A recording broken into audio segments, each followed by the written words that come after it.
Olá pessoal, Andrade Rodrigues Chicala é meu nome, psicólogo educacional, responsável de uma ONG, o Semente do Futuro, para minimizar o abandono escolar na comuna do Cangote, no município do Xinguari, na província do Piauí. Dizer que o abandono no ensino primário compromete não apenas a aprendizagem imediata, surge como estratégia educativa e social na relevância para a comuna do Cangote, no município do Xinguari, isto é, na província do Biel, atuação na sensibilização comunitária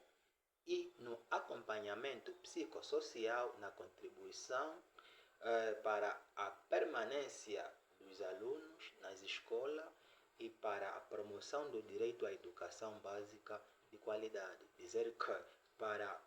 o nosso contacto é 922 56 35 54.